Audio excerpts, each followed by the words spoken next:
जा रहे। भाद्रपद शुक्ल पक्ष परिवर्तनी एकादशी। भगवान श्री कृष्ण ने कहा, हे धर्मराज, जो स्त्री पुरुष भाद्र मास के शुक्ल पक्ष की परिवर्तनी एकादशी दिन भगवान विष्णु के वामन रूप की पूजा अर्चना वंदना करते हैं वह सर्वस्व वंदनीय होते हैं। कमल नयन श्री विष्णु भगवान का कमल पुष्प से पूजन किया जाता है।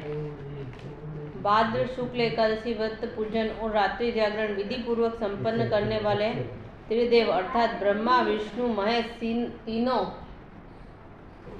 त्रिदेव देवताओं को तीनों लोकों का पूजन पुण्य फल पाते हैं। सभी को इस परिवर्तनी पद्मा वामन एकादशी का व्रत रखना चाहिए। पौराणिक कथा के अनुसार इस एकादशी के शेषनाग की शैया पर लेटे विष्णु भगवान 4 मास के शयन मध्य करवट लेते हैं। यह परिवर्तनी एकादशी कहलाती है। भगवान श्री कृष्ण के वचन सुनकर युधिष्ठिर ने जिज्ञासा प्रकट करते हुए प्रश्न किया, हे मधुसूदन, संपूर्ण सृष्टि का संचालन करने वाला भगवान विष्णु किस प्रकार सोते हैं और किस प्रकार करवट लेते हैं? किस तरह राजा बलि को वचन में बांधा, वामन रूप रखकर क्या क्या लीलाएं की? हरिशयन एकादशी के बाद विष्णु भक्त का क्या कर्तव्य होता है? ये सब कृपा विस्तार पूर्वक कहिए। भगवान श्री कृष्ण ने कहा, हे युधिष्ठिर, मैं इस वृतांत को तुम्हें सुनाता हूँ। त्रेता युग में एक राजा बलि नाम का एक राक्षस हुआ था।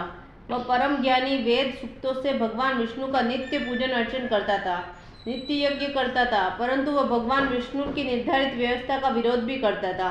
अपनी भक्ति और यज्ञों के प्रभाव से इंद्रलोक पर भी अपना अधिकार करके राजा बलि ने इंद्र आदि सभी देवता पर विजय प्राप्त कर ली थी।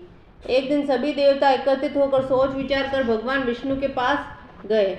नतमस्तक होकर भगवान की स्तुति की।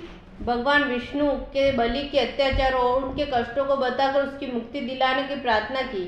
यद्यपि राजा बलि विष्णु भक्त था, तथापि राजा बलि की भक्ति का महत्व उसके अभिमान के कारण घट गया था। देवता के कष्ट अनुभव कर भगवान विष्णु ने वामन रूप धारण किया। इसके बाद अपना विशाल रूप दिखा दिया। राजा बलि की जीत लिया। राजा युधिष्ठिर ने प्रश्न किया, हे जनानंद, भगवान विष्णु ने वामन रूप धारण कर उस महाबली दैत्य की किस प्रकार जीता? श्री कृष्ण कहने लगे, वामन रूपधारी ब्रह्मचारी बालक के रूप में भगवान विष्णु महादानी राजा बलि के राजा सभा में गए। 3 पग भूमि की याचना की, अर्थात 3 पग भूमि का दान मांगा। महादानी होने का अभिमान रखने वाले राजा बलि ने इस याचना को तुच्छ मानकर 3 पग भूमि का संकल्प कर दिया।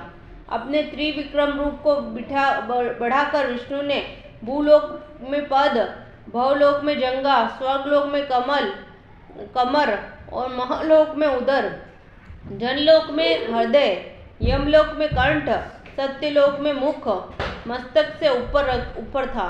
विष्णु द्वारा स्थापित इस विशाल रूप को देखकर सूर्य, चंद्रमा, इंद्रादि देवता देव सूक्तों द्वारा उनकी प्रार्थना करने लगे। तब राजा बलि से वामन भगवान ने कहा कि राजन, एक पग से पृथ्वी, दूसरे से स्वर्गलोक पूर्ण हो गए। धरती मैंने 3 पग मांगी थी। राजा बलि, बताओ तीसरा पैर कहाँ रखूं? बलि, जो अच्छे भक्त थे, प्रभु की कृपा पाने के उद्देश्य से शीश झुकाकर खड़े हो गए।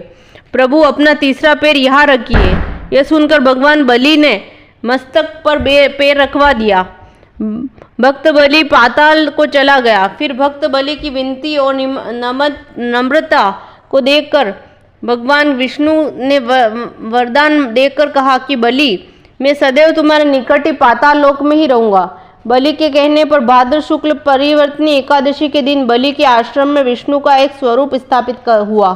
दूसरे क्षीर सागर के नाग में शैया का शयन करता था। हे राजन, इस एकादशी को भगवान शयन करते हुए करवट लेते, इसलिए तीनों लोकों में स्वामी भगवान विष्णु का इस दिन पूजन करना चाहिए।